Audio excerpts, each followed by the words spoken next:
Shri Premkumar M L A ഇവിടെ വിലക്കയറ്റത്തിനെതിരെ CPM സമരമുഖത്തേക്ക് ഇറങ്ങുകയാണ്. നല്ല കാര്യം. ഇന്നത്തെ ജനത്തെ ബാധിക്കുന്ന വിഷയം ഏറ്റെടുക്കുന്നത് പ്രതിപക്ഷമല്ലാതെ മറ്റാരാണ്? പക്ഷേ ഇവിടെ ഈ സർക്കാർ അധികാരത്തിലെത്തിയിട്ട് നേരത്തെ വസന്ത് പറഞ്ഞ പോലെ ആഴ്ച രണ്ടാവുന്നതേ ഉള്ളൂ. കഴിഞ്ഞ കുറേ വർഷങ്ങളായി വിലക്കയറ്റത്തിൽ 1-ാം സ്ഥാനത്തുള്ള സംസ്ഥാനത്തിൻ്റെ പേര് കേരളമെന്നാണ്. അപ്പോൾ CPMന്റെ സമരം എന്താണ്, മുൻകാല പ്രാബല്യത്തിലെ സമരമാണോ Shri Premkumar M L A? അതെ, നമുക്ക് മനസ്സിലാക്കാൻ കഴിയുന്ന ഒരു കാര്യം, വളരെ ചുരുക്കം സമയം കൊണ്ട് ഗവൺമെൻറ് ചെയ്ത ഒട്ടേറെ കാര്യങ്ങളുണ്ട്. പൂച്ചവല്ല പന്നിയാണ് പെറ്റ് കിടക്കുന്നത് എന്ന് ഈ പാനലിൽ പങ്കെടുക്കുന്ന സുഹൃത്തുക്കൂടെ പറഞ്ഞല്ലോ. ആ ഖജനാവ് നോക്കിയല്ലേ ആശാ വർക്കർമാർക്ക് 3000 രൂപ 21,000 ആക്കുമെന്നാണ് പറഞ്ഞത്. പക്ഷേ അത്ര വർദ്ധിപ്പിച്ചില്ലെങ്കിലും 3000 രൂപ അവർക്ക് അവരുടെ ഓണറേറിയത്തിൽ വർധനവ് വരുത്തുന്നതിന് വേണ്ടി തീരുമാനിച്ചത് നമ്മളത് കണ്ടല്ലോ. മാത്രമല്ല KSRTCയിൽ സൗജന്യ യാത്ര, ഡീസലിൻ്റെ വില വർധനവ് വളരെ പ്രധാനപ്പെട്ട ഒരു പ്രശ്നമായിട്ട് വന്നുകൊണ്ടിരിക്കുന്ന സമയത്ത് തന്നെയാണല്ലോ ഇവിടെ KSRTCയിൽ സ്ത്രീകൾക്ക് സൗജന്യ യാത്ര നടത്തുന്നതിന് വേണ്ടിയിട്ട് സർക്കാർ പ്രഖ്യാപനം നടത്തിയത്. അത് പഠിച്ചിട്ട് ചെയ്യാമെന്നല്ലല്ലോ തീരുമാനിച്ചത്. അതിന് സമയം വേണം, ഞങ്ങൾ ഒന്ന് ആലോചിക്കട്ടെ എന്നല്ലല്ലോ പറഞ്ഞത്. അപ്പോൾ അത്തരം തീരുമാനങ്ങളെല്ലാം സർക്കാരിന് എടുക്കാൻ കഴിയും. സർക്കാർ എടുക്കുകയും ചെയ്തു, അത് പറയുകയും ചെയ്തു, അത് പ്രാവർത്തികമാക്കുന്നതിനെ സംബന്ധിച്ച് കൃത്യമായി സൂചിപ്പിക്കുകയും ചെയ്തു. ഇനി അതവിടെ നിൽക്കട്ടെ. എണ്ണ കമ്പനികൾക്ക് ഇതിൻ്റെ ഭാഗമായി പൊതുവിൽ നമ്മുടെ രാജ്യത്ത് എണ്ണ കമ്പനികൾ കൊള്ളയടിച്ച സംഖ്യ 2 ലക്ഷം കോടി രൂപയാണ് എന്നതാണ് മനസ്സിലാകുന്നൊരു കാര്യം. ആരാണ് പെട്രോളിൻ്റെയും ഡീസലിൻ്റെയും വില നിശ്ചയിക്കാനുള്ള അധികാരം? കള്ളൻ്റെ കയ്യിൽ താക്കോല് കൊടുക്കുന്നത് പോലെ എണ്ണ കമ്പനികൾക്ക് കൊടുത്തത് നമ്മുടെ രാജ്യത്ത് കോൺഗ്രസ് അല്ലേ, UPAയുടെ നേതൃത്വത്തിലുള്ള ഗവൺമെൻറ് അല്ലേ? ആ നയമല്ലേ ഇപ്പോൾ BJP NDA രാജ്യത്ത് നടപ്പാക്കിക്കൊണ്ടിരിക്കുന്നത്? നമുക്ക് കൃത്യമായി അത് മനസ്സിലാക്കാൻ കഴിയുമല്ലോ. ഇപ്പോൾ ഉള്ള പ്രശ്നം എന്താ? 1 ലിറ്റർ പെട്രോളിന് 7 രൂപ 35 പൈസ, 1 ലിറ്റർ ഡീസലിന് 7 രൂപ 53 പൈസ കഴിഞ്ഞ 11 ദിവസം കൊണ്ട് വർദ്ധിപ്പിച്ചിരിക്കുകയാണ്. ഇത്തരം ഒരു സാഹചര്യം അടിയന്തര പ്രമേയമായിട്ട് ഉന്നയിച്ചാൽ മിനിമം പറയേണ്ട ഒരു കാര്യം എന്താ? ഞങ്ങളുടെ ഗവൺമെൻറ്റിന് ഈ കാര്യത്തിൽ തീരുമാനമെടുക്കാൻ സമയം വേണമെന്നാണോ പറഞ്ഞത്? അതിന് നേരെ തോമസ് ഐസക്കിനെയാണല്ലോ പഴിചാരിയത്. ഇപ്പോൾ തോമസ് ഐസക്ക് സഭയിലില്ല, അതുകൊണ്ട് ബാലഗോപാലിൻ്റെ കാര്യം പറഞ്ഞില്ല. ഇവിടെ പ്രതിപക്ഷ നേതാവായിരുന്ന ബഹുമാനപ്പെട്ട കേരളത്തിൻ്റെ മുഖ്യമന്ത്രി, ധനകാര്യ വകുപ്പ് മന്ത്രി ചെയ്ത ഒരു തെറ്റായ കാര്യം, തോമസ് ഐസക്ക് പറഞ്ഞ മണ്ടത്തരം ആവർത്തിക്കാനല്ലല്ലോ മുഖ്യമന്ത്രി VD സതീശന് കേരളത്തിലെ ജനങ്ങൾ മാൻഡേറ്റ് കൊടുത്തത്, UDFന് മാൻഡേറ്റ് കൊടുത്തത്. ആ മാൻഡേറ്റ് എന്തിനുള്ള മാൻഡേറ്റാണ്? കേരളത്തിലെ ജനങ്ങൾക്ക് വേണ്ടി ഇടപെടാനുള്ള മാൻഡേറ്റാണ്. ഇടതുപക്ഷം ചെയ്തത് ശരിയായിരുന്നില്ല എന്നല്ലേ പറഞ്ഞത്?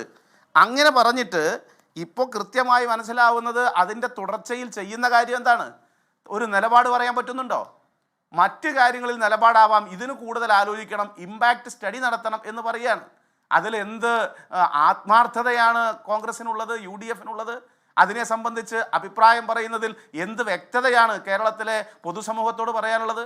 ഇപ്പോൾ നോക്കൂ, നമ്മുടെ നാട്ടിൽ ഇപ്പോൾ ബസ് ചാർജ് വർദ്ധിപ്പിക്കേണ്ടി വരില്ലേ? ഓട്ടോ ടാക്സി നിരക്ക് വർദ്ധിപ്പിക്കേണ്ടി വരില്ലേ? സമൂഹത്തിലെ എല്ലാ നിലയിലുമുള്ള പ്രധാനപ്പെട്ട നമുക്ക് നാടിൻ്റെ എല്ലാ മേഖലയിലും ഈ വിലക്കയറ്റത്തിൻ്റെ ഭാഗമായിട്ടുള്ള അതിൻ്റെ രൂക്ഷത വർദ്ധിച്ചു വരുന്നൊരു അന്തരീക്ഷമല്ലേ ഉള്ളത്. അത് മറികടക്കുന്നതിന് വേണ്ടിയിട്ടുള്ള എന്തെങ്കിലും ഒരു പദ്ധതി അടിയന്തരമായിട്ട് പ്രഖ്യാപിക്കാൻ ഗവൺമെൻറ് തയ്യാറാവുന്ന സാഹചര്യം ഇല്ല എന്നാണ് നമുക്ക് മനസ്സിലാകുന്നത്. അത് കൃത്യമായി നമുക്ക് കാണാൻ കഴിയുന്നത്. അതിൽ മാത്രമല്ല, ഇപ്പം നിങ്ങൾ നോക്കൂ, രാസവളത്തിൻ്റെ വില, അതുപോലെ തന്നെ ചരക്കുകൂലി, കൃഷിയുമായി ബന്ധപ്പെട്ട് യാത്രാ കൂലി, ഇതെല്ലാം വർദ്ധിക്കുകയല്ലേ. അപ്പോൾ ഇതിന് ഒരു പരിഹാരം കാണാൻ ഒരു ഗവൺമെൻറ്റിന് സ്ഥലം മാറ്റാൻ ഈ പ്രശ്നമൊന്നും ഉണ്ടായില്ലല്ലോ. എത്ര പേരെയാണ് സ്ഥലം മാറ്റിയത്? ഇവിടെ സംസ്ഥാനത്ത് 1792 ആളെ സ്ഥലം മാറ്റി. 4-ാം തീയതി ഗവൺമെൻറ് വന്നു, 5-ാം തീയതി തന്നെ സ്ഥലം മാറ്റി. മുഖ്യമന്ത്രിയെ തീരുമാനിക്കാനുള്ള തർക്കം തീർക്കാൻ അവർക്ക് 10 ദിവസം എടുത്തു. യുക്തിയുണ്ടോ എന്ന് പറഞ്ഞാൽ ഈ സർക്കാർ അധികാരത്തിലേക്ക് എത്തിയിട്ട് ഇത്ര ദിവസമായിട്ടുള്ളൂ. സർക്കാരിൻ്റെ യഥാർത്ഥ ഫിനാൻഷ്യൽ അവസ്ഥ എന്താണെന്നുള്ള കാര്യം പഠിച്ചു വരുന്നതേ ഉള്ളൂ. ധവളപത്രം എന്ന് പറഞ്ഞാൽ നേരത്തെ ഉള്ളതുപോലെ ഏതെങ്കിലും ഒരു ഉദ്യോഗസ്ഥ മാത്രം പഠിക്കുന്നതല്ല, ഒരു വിദഗ്ധ സമിതി പഠിച്ചുകൊണ്ടിരിക്കുകയാണ്. അതിൻ്റെ കൂടുതൽ വിശദാംശങ്ങൾ പറയാൻ കഴിയില്ല എന്ന് മുഖ്യമന്ത്രി സഭയിൽ പറയുന്നുണ്ടായിരുന്നു. 5000 ചില്ലുവാനം കോടി ബാക്കിയുണ്ടെന്ന് പറയുമ്പോഴും 3000 കോടി നിങ്ങൾക്ക് സിവിൽ സപ്ലൈസ് അടക്കം കൊടുക്കാൻ ബാക്കിയാണ്. അത് കൊടുത്താൽ മാത്രമേ മാർക്കറ്റ് ഇൻവെഷൻ സാധ്യമാവും. അതുകൊണ്ട് ഈ സാമ്പത്തികാവസ്ഥ ഒന്ന് പഠിച്ചിട്ട് ഒരു തീരുമാനത്തിലേക്ക് പോകാനാണ് ആലോചന എന്നതിൽ യുക്തിയുണ്ടോ ശ്രീ പ്രേംകുമാർ?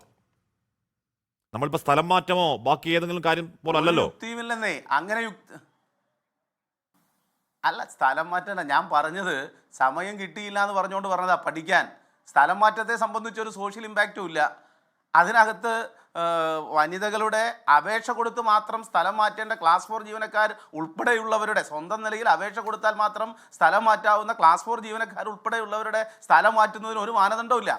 അതിനെ സംബന്ധിച്ച് ഒരു പ്രശ്നമില്ല. അതിൻ്റെ സോഷ്യൽ ഇമ്പാക്റ്റും പഠിക്കേണ്ട കാര്യമില്ല.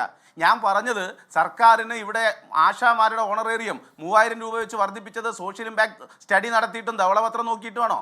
KSRTCയുടെ ഭാഗമായി നിലവിൽ സ്ത്രീകൾക്ക് ഇവർ പറഞ്ഞിട്ടുള്ള വാഗ്ദാനം പാലിക്കുന്നതിൻ്റെ ഭാഗമായിട്ട് KSRTCയിൽ സ്ത്രീകൾക്ക് സൗജന്യ യാത്ര ഞങ്ങൾ സ്വാഗതം ചെയ്യാണ്. നിങ്ങൾക്കും അതിനുള്ള മാൻഡേറ്റ് ഉണ്ട്. പക്ഷേ ആ മാൻഡേറ്റ് നടപ്പിലാക്കാൻ ഞങ്ങൾ ധവളപത്രം ഇറക്കട്ടെ എന്ന് തീരുമാനിച്ചോ? അപ്പോൾ നൽകിയ വാഗ്ദാനങ്ങളിൽ ചിലത് നടപ്പിലാക്കാൻ ഒന്നും വേണ്ടല്ലോ. ജനങ്ങൾ ഇങ്ങനെ അതിനേക്കാൾ എത്രയോ ഏറെ ജനങ്ങൾ കഷ്ടപ്പെടുന്ന കേരളത്തിലെ എല്ലാ വിഭാഗം മനുഷ്യരും കെടുതി അനുഭവിക്കുന്ന ഈ സന്ദർഭത്തിൽ 1 ലിറ്റർ പെട്രോളിന് 2 രൂപ ഞങ്ങൾ വേണ്ടെന്ന് വെക്കുന്നു എന്ന് പറയാൻ 2 രൂപ അധികം ലഭിച്ചുകൊണ്ടിരിക്കുകയാണ്.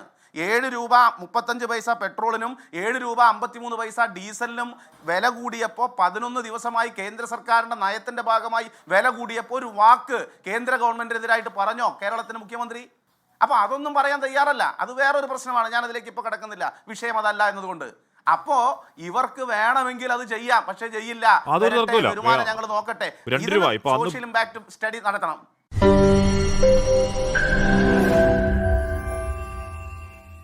ലോകത്തെവിടെയായാലും ഏത് സമയത്തും 24 വാർത്തകളും ഓഗ്മെന്റഡ് റിയാലിറ്റി പാക്കേജുകളും എക്സ്പ്ലെയിനറുകളും വിശദമായി കാണാൻ ഞങ്ങളുടെ യൂട്യൂബ് ചാനൽ നിങ്ങൾക്ക് സബ്സ്ക്രൈബ് ചെയ്യാം.